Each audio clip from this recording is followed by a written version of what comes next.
Hey, what is up, everyone? It is Rich. All right, welcome to a video. I actually, when I did the last video, the sort of super fun Sunday, I'd asked for requests, and I initially shot a video the following day, which was a request, and I didn't really like how it turned out. I tried it again. I think the next day I didn't like how it turned out, and I kind of put it on ice. And I think I may have even shot it a third time. It's a lot of, a lot of wasted time. It was probably 30, 40-minute videos that I just scrapped. But I did want to come back and do a video, and I have this stuff on my computer, and I'll explain why in a second. But let's get to the more important, I think, intro, which is, like comics took a pretty huge blow over the last week and a half. And, I don't know the people involved in everything that went on. And I don't know what, part of the story is, the accusations that were going around and all that.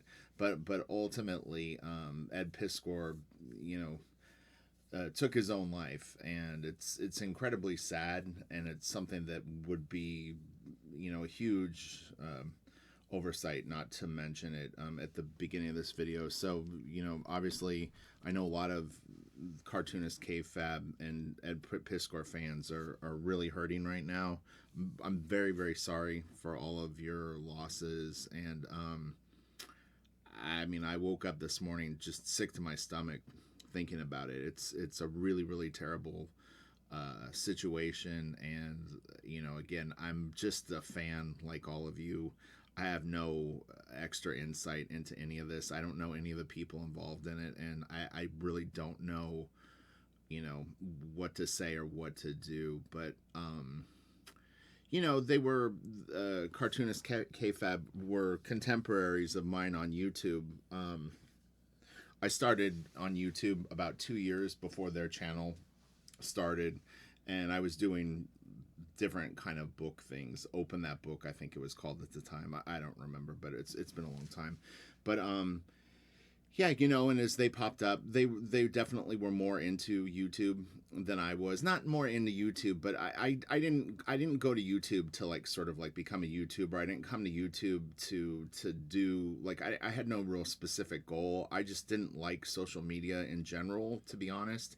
And when DeviantArt started to kind of suck, I floated around and I tried MySpace. I did like MySpace just because you could customize your page a bit more. And sounds funny saying that because it's so old. Some people might not even know what MySpace is. But anyway, but yeah, I didn't like Instagram. Facebook is kind of lame. And I just gave YouTube a shot. The only comic pro that I can think of that I know of that was on at the time was Jonathan Glapion. But anyway, it was interesting doing similar things parallel to cartoonist kayfabe. I don't know how you say it. And it was, I always found it funny is sometimes like I would do a video and then a couple of days later they would do a video on the same artist or vice versa, and it was all coincidence. It was really funny that somehow we were vibing on like the same. It's just probably something in the air. A movie comes out and it makes you think of this thing, that makes you think of this thing, and then you go, oh, what would be a cool old comic to look at is this. I think that's how most ideas kind of come to people anyway. But yeah, it's just I don't even know what to say or what to do, but I figured the least I could do is try to do a fun video today, because you're going to get bombarded with a lot of different content and perspectives on all of this, and it might get overwhelming for some people, and you might need something that's just fun. So, all right, so let's do this. So the reason that I had all this stuff together actually was kind of funny is in December I took some inking commissions. Initially, it was just I was looking to do some David Finch work. I always enjoyed inking David, and so many people have pencil drawings from Finch that I just said, hey, if you've got any pencil drawings from David Finch, and you'd like to get them inked, let me know, because I would enjoy doing a few. And so people started throwing other artists at me, and most of them I turned down because I really wasn't looking to get back into inking. I just wanted to do something fun. I always found that when I would ink like something of David's, it would kind of it put a little gas in my tank and sort of inspire me. And anyway, so someone asked me if I would do it. It was a Darkness Witchblade Marc Perillo finishes. So it was either an unused cover or something like that. And anyway, so I needed Top Cow style reference just to get an idea of what this stuff looked like, because I didn't work at Top Cow. I'm not any kind of Top Cow expert. So anyway, but I'll just show you the art that I pulled aside. I thought it would be fun to look at some stuff. These aren't the best scans. Almost all of these, if not all of these, I got off of Comic Art Fans. It's a very, very cool site where art collectors show art they've collected. Some people use it for slightly other reasons, but in general I would say that most of the content there is art collectors that have bought pieces. They're not high risk scans most of the time. A few people do upload better pieces. Of course, my fan is kicking on my computer now.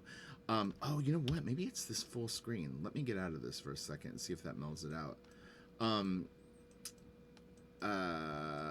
This is gonna distract me now because it bums me out, like when I hear it back with that fan blowing in the background. I don't know how to make it stop. OBS pulls enough RAM on my computer that it flips it on. Anyway, but this is great. So this is Silvestri and Bat. Bat is great on Marc.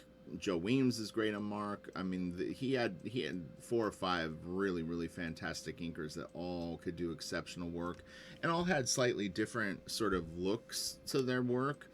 So, you know, some were a little more gritty, some were a little more finessey, but this is really, really cool. I'm hoping that the fan will kick off. That sucks.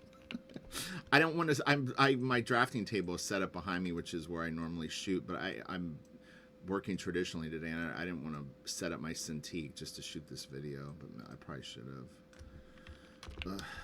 Anyway, so this is a slightly blurry. This almost looks like a spread, but maybe it isn't. Kind of feels like it would be a spread. I think it actually is. Yeah, it is. It's cool. I always like this when they would do the open mouse with the black silhouette and then like the white. It's kind of a Mignola thing. Marc is definitely a big Mignola fan. He's also a big Frazetta fan and writes in, and those are all similar traits that you'll see in it's like a certain style of art. I definitely am inspired by all those artists, and Marc included. So, you know, Travis would do this a little bit on sort of the middle run of his Wildcats run too. All right. This is cool. This is a hard technique. I mean, it's not, the lines aren't hard. It's hard to get a good fade with this. I always kind of found it annoying, and I was sort of glad when it went out of vogue at Wildstorm. But yeah, it's like, so you more likely than not you're using like a French curve if it's a slightly arced line. So you would do thin to thick. Some may go thick to thin. But the idea is the lines get thicker and you go more towards the dark. You want to start to pull them a little bit closer together. So they're not only getting closer together, but they're getting a little bit thicker. And then when you run the second set of lines, kind of the same idea. But it's not a very effective fade, in my opinion. And it's almost too boisterous on a page to me. It's too attention grabbing, and I want the focus of the eye to be on the character, or you know, the other things, and this just to me is sort of not in this particular case, but I just found it too eye-catching in my own inks. But when a penciler puts it there, I mean, you kind of need to do it. So anyway, this is cool. I was trying to figure out if this is just a very bad photo of this. I think it is. I don't think it's on gray paper. Although Marc could do some great stuff on like gray paper. Oh my gosh, it would be amazing. But man, this is really cool. I've toyed with the idea of trying to do some headshots and like bust pieces with this more gritty style. And kind of this level of detail. It's easier said than done. I've definitely seen some people mimic stuff like this and do a pretty good job on it.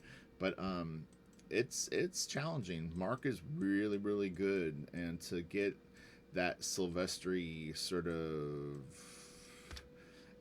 crinkly energy that he gets in his line is not simple. And then this is ink too. It's pretty incredible what he does, to be honest. Marc is great. So this is a color piece. Oh man, it's nice. His monsters are so creepy. They're really cool though. But man, it's cool. It was interesting doing this costume. Again, I'd never worked on the Darkness or Witchblade, so I had to kind of go in and see what all this stuff was. It was kind of interesting. This color piece would have helped me more than I thought. I kind of focused in on the black and whites, but this actually has good examples of the different areas, like how the outside of the suit is sort of these almost like a symbiote type, you know, like gooey material, and then you've got that sort of metal HR Giger kind of thing in the middle. But then this is like the anatomy, you know, when you strip off anatomy or skin off a body and you get the striations of the muscles. So it's kind of cool to see. This is badass. Man, that is cool. Marc is so great. Great. God. And as great as this looks right now, as you're looking at it and you're going, man, this is cool looking. I'm telling you, in person, this thing would blow your mind. I guarantee it would be so impressive. And it's so much more detailed. Like, I mean, this looks very detailed. I don't think you would look at it and not think that it is. But man, this just looks like, based on when I draw, this would take a long time to do. And I've been, you know, I was talking about in the last video, I said that with the Jay Lee thing, that I've been doing these like spiky things on my art since I was like a teenager, so about 8 years before I got into comics. But like for me, when I do effects like this, a lot of times I'll use a brush. You can kind of sort of push down harder and then lighten up your touch and sort of get these like divot like looks. But this to me looks more like it's a little more hand drawn. Some of these look like they're like single brush strokes, but you still have to go in and kind of do the beveled like little chunks and stuff like that. So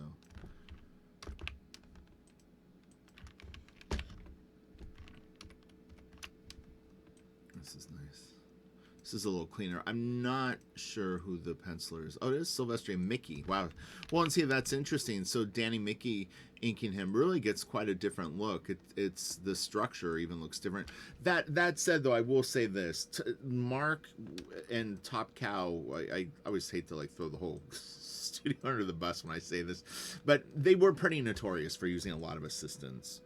It wasn't uncommon for on their books, you know, 5 to 7, you know, inkers or 5 to 7 pencilers kind of being credited for stuff, and a lot of them were using assistants. And so when you get a page like this and it doesn't feel exactly like Marc, you know, it's possible that Marc maybe like laid it out and then someone else went in and did the finished pencils and then Danny Mickey inked it. So you're kind of getting like sort of like you know, a very diluted Marc Silvestri. And it is possible that Marc did the full pencils on this. I'm not saying that he didn't, but well, issue 12, it's kind of unlikely that he did, to be honest. From what I could always glean from looking at the comics, usually you would get Marc maybe on full blast for like the first 1 to 3 issues. And even then, I think that he was using background assistance, in particular as he went along. But that again, that could be wrong too. You know, this is just what I kind of was visually seeing. But for covers and stuff like that, I would think it was more likely Marc, like 100%. I'm talking about interiors, to be clear, because this definitely feels like Marc. But again, it's Bat's ink, so Bat dials it in perfectly. Because you know, Bat is amazing. He's such a great inker, such a great artist, just in general. This is nice, and this is Weems. And Weems on Marc is great too. Again, this is more of a cover piece, so this is probably all Marc. Love the wings. Man, it's cool. Ooh, look at that. That's some of that nice pristine image paper that we were talking about. this is cool. I think this is Mickey. Yeah, yeah, yeah. It's funny. I've seen this piece online for years in black and white. It's one of the like better scans, and also bigger pieces, and it's kind of cool. It's Batman Darkness, but yeah, I've saved this file so many times over the years. Like I'll come across it and just save it just in case, as my fan gets louder and louder. But yeah, this is really, really cool. It's great. It's great art. It's just great, fun comic art. It's got, you know, big chunky figures, a nice level of detail, nice designed layouts, you know, some kind of cool sort of compositional things. It's just cool looking. This was I really like this cover. And this is Bat. Man, this is classic Image. Look at that. Man, that is some cool detail. Great birds. I always lament this whenever I do any video with, especially if I'm talking about Marc Silvestri. I just would love a long interview with him talking about drawing, you know, like an hour of just focused on like, how did you learn to draw? What, you know, what was it like, you know, working on your first gigs? Like, oh man, it would be so cool to just know that. As it continued on throughout his course, was it easy? Did he have friends that drew as a kid? Like, it would be fascinating to find out. This is really cool. Like, you would almost not think that this was inked. In some places it almost looks like pencil, but this is Marc inking himself. I think he uses Copic multiliners. For any photos that I've seen, it's like the silver, I mean the kind of the pens that I use sometimes if I'm using like a micron style pen, but they're Copic multiliners. Man, this is great. And really there's very, very little, if any, solid black on this. I mean, I don't consider this like thigh or like this area here like solid black. So he's really not going in and punching it up with any sort of like, oh, I'm gonna go in and put a big shadow here. It wouldn't really work. In fact, it would draw the eye to it almost too much. So the opacity of the ink, or the translucency of it, helps, you know what I mean? Because the ink itself is even kind of like a gray. It's a dark gray, like, you know, but heading towards black. There we go. But yeah, you couldn't use like Jip. Like, oh, this is kind of blurry. Now I don't know who this penciler is. This could be Marc. The face doesn't look like Marc, and this stuff doesn't either. This almost feels like Pat Lee, but it may not be. But it kind of has a Pat Lee vibe. It's cool. Wolf's Portaccio did some creepy monsters like this. That is crazy. This is from Darkness. I don't know, issue 4. It says. Man, it's cool. This looks like all Marc. But again, you know, it's possible that someone might have gone in and done a little bit. But I don't know. This looks like all Silvestri to me. He's just. You know, the thing is it's not even that any of Marc's assistants are bad artists. They're all really, really good. I mean, you know, I think just about everyone that worked at Top Cow, Finch, Turner, they all probably pitched in and helped Marc at times. But that's how good Marc is. It's very, very clear when Marc has done something on his own. Beautiful colors on this, man. I actually like this. It's a little different, but it's pretty neat looking. I like it. I like it. I like it. I like it. This is cool. But yeah, like these. They're almost like cartoony, but man, oh, he's so good. Again, really, really nice inks. I would always call this the Trisket pattern. This was another one, like another technique that I honestly wasn't like sad to see it go. I think the last person that I inked that did this was Humberto Ramos. I helped out. I did one issue of Crimson or one issue of Out There, and I think that was really the last comic book art that I did that had this. Maybe a couple years later, like if I was like thrown like some random like fill-in pages, it might have popped up. But yeah, kind of ran its course, and then just sort of like the issue that I had with it is it's not like a bad technique. It's a little time consuming, I think, for what you get out of it. Ultimately, what it ended up being is now you see people doing it with wash and a little bit of rendering. This is cool, this upside down panel. But look, as they say, your mileage may vary. You may love that technique, and you go, no, you're wrong, Rich. It's excellent. It achieves the effect that I want. I enjoy spending the time on it. And look, I spend copious amounts of time on stupider techniques, I assure you. The small lines that I do are nuts, and sometimes even I wonder if it's pointless. All right, more Silvestri bat. What? So is this Darkness #2 cover? Seeing it in black and white, I almost don't recognize it as much. It's funny. I don't know why, but it doesn't ring a bell as much. I think if I saw this guy in color, it might help. What is this? So this might even just be fan art. I can't read the name on it, but again, I just went to Comic Art Fans and searched for like Darkness or Witchblade, and anything that I saw that I thought like sort of showed the armor decent, I was like, okay, that might help like with the piece. So I wasn't super picky about who it was. This looks like it was inked by someone else. Now, this may have been fan art that was inked and sold, or you know what I mean, like the pencils just might have been online and then someone bought it as a commission. It's nice. I mean, this all looks pretty cool.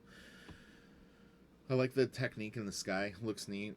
The little bit of like, kind of looks like razor blade up there is cool. A little twinkle on the star is nice. Eiffel Tower looks cool. You know, it's good. Who's that?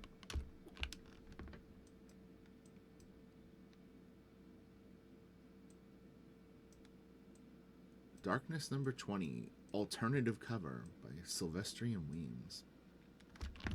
You know, speaking of Silvestri, I do hope that he's working on something right now. It would be really fun if he was doing another book of some sort. This is crazy. Like this rendering reminds me of Brandon Peterson in like the late 90s, early 2000s, like medieval Spawn Witchblade kind of style. And then what was his book called? Shoot. It was like a sword and sorcery book. Oh, am I thinking of the right book? What was it? I can't remember. Like he had a book that he did, but this very accurate, like kind of like line work Brandon Peterson would do.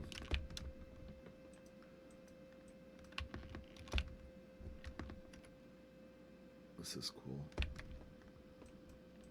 This is like a nice amount of detail. It's funny because I'm always trying to simplify my stuff, and I think this gives you like bang for your buck and wouldn't take forever to do. It's a very, very clever layout. That helps. It's got a great design sense. I like that he kind of twisted the angle of it too. But yeah, I mean, it's got a lot of fun ideas on it. But man, it's good. Guy is so awesome. This could be a con sketch that Marc did in pencil, and then someone commissioned Bat to ink it. Kind of looks that way to me.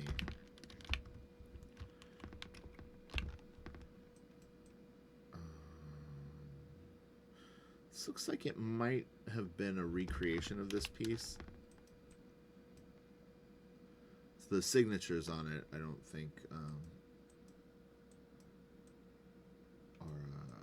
anyone that I recognize. I could be wrong. It's a little hard to read.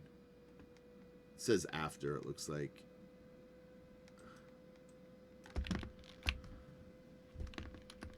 Here's an interior. Very nice.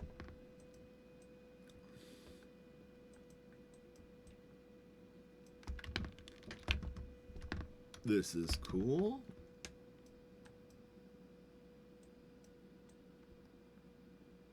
It's a little bit of a different face for Marc, and her eyes are actually very far apart. It's funny because, like, They're like ready to leave her head almost. It's like something I would do. I had a couple of bad habits. I would do the eyes or lips too big. I still have to kind of watch it. But yeah, it's like you get this like almost like fish face if you pull the eyes too far apart, and then I don't know why, but I would just do the lips too big.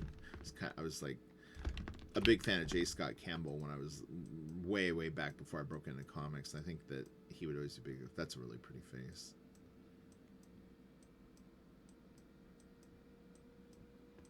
Man, it's nice. Look how loose his pencils are. It's crazy, right? Like all these finding lines. It's incredible. Man, good stuff. This is an interesting one. Oops, I didn't mean to go the wrong way.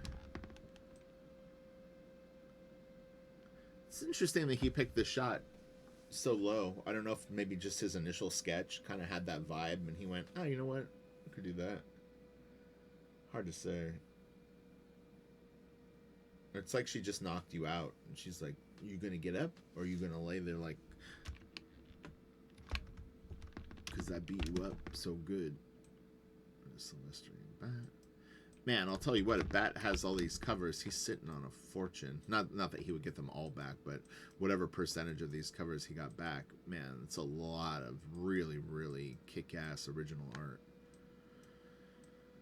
This is great. He actually, man, he really did a great job on the two sides of the face. It doesn't, I mean, when you look at it, it reads as two faces. It doesn't read as like one face that's like together, but it really looks good. I think her face is the tiniest bit off. No, he's got the lips pretty much matched up with the eye. It feels like if she had both sides of her face, it might be kind of wide. It's not a big deal. It's not the point of the piece. This is nice. Is this like a sketch cover? No. It's a nice piece. Really good. I like her face. She's very pretty. Almost has a little tiny bit of like an Ian McCaig. And it's funny that I'm saying that because I'm a big fan of Ian McCaig's work too. Actually, do I have his book in my office? I don't know if I have the book in here now. I bought his art book, but Ian McCaig and Marc kind of do similar women's faces. Like they're very, I don't know, like sultry looking, if that would be the right word, but it's something about the eyes and the structure of the head. But yeah, there's a little bit of a similarity between the two in terms of their pretty girl face or pretty woman face. I think we're getting towards the end. I didn't have a ton of stuff, and normally I if I could show, I printed out I think 4 images. So of all this stuff, I printed out like 4 of what I thought were the best darkness images, and then 4 of the best Witchblade, just to help me like understand like, oh, okay, there's like little fingery things that cover her boobs or whatever it was, like how the kneecap area was. So it was I was working on finishes, so it wasn't even my drawing to begin with. But yeah, the reference just helps with costume design, you know, in particular if you don't know the character's costume. And a lot of times, some of these more complex costumes, they'll vary it, you know. Like, I don't know if every time Marc draws Witchblade, if like this stuff is on her shoulders kind of deal. So you try to like kind of find similarities, you know, things that you see consistently over and over. Is it 4 of these things on her breast, or is it 5? Do they go all around, or do they just grab the sides, you know, etc., etc. Oh, this is Wilson. Yeah, it's crazy. So this is Wilson Marc. It's a pretty neat little collab. I was gonna say this kind of reminds me of Wilson. A little drawing of the glove. It's kind of cool. And this is pencils.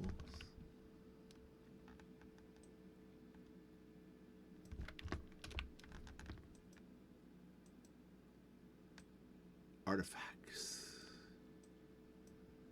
Cool piece. See, and that's another thing with Mark is I was kind of wonder is I've seen thumbnails of his comic book pages, so I know that if he's doing sequentials, at least sometimes he does do some sort of thumbnails. Now the thumbnails may have been big and just photocopied onto 8.5 by 11s, but yeah, I always wonder, like, does he lay this stuff out on the board and then just go for it? Or does he, like, sketch out some ideas and find the one that he likes and then tighten it up and then blow it up and lightbox it? I don't know. Oh, haha, he wrote after me. So he did an homage to himself. That's funny. This is a great one. Somewhere I have a folder with, like, a lot of this era of his stuff. I don't know where it is right now, but, yeah, like, kind of his Franklin Booth stuff. I thought it would be inspiring to see all those pieces together. But again, his ink line is a little bit lighter. It's not so jet black because of the pens he used. So, all right, look, that is, I would call it a look at Top Cow. It was pretty Silvestri heavy. But again, everything in that video, I'm nearly sure I got off of Comic Art Fans, and if there's any exceptions, it would just be a couple. But everyone take it easy. Again, I don't know what to say about everything that's gone on the last like week and a half, other than I'm very sad by the whole thing and confused, and you know, I said to a friend of mine, and I've seen other people echo sort of the same statements, but I feel like a pretty big part of comics died. I don't know if it's the innocence of comics, not that it was that innocent up to this point, but yeah, I mean, it really, this is a turning point. I don't know where it's gonna turn, but you know, yeah, I don't know what to say. But all right, look, everyone have a great day. I will get that Alex Nino video. I don't know if I ever said who the artist was, but I again, I have attempted 3 times an Alex Nino video, and I did see that someone else recommended an artist. So I'll try to do both of those artists maybe in the next week. And all right, everyone, take it easy. Have a great day, and I'm heading to the post office to ship out some art. In fact, I'm shipping out the Darkness Witchblade piece and a red Monica I drew. So, all right, take it easy. Bye.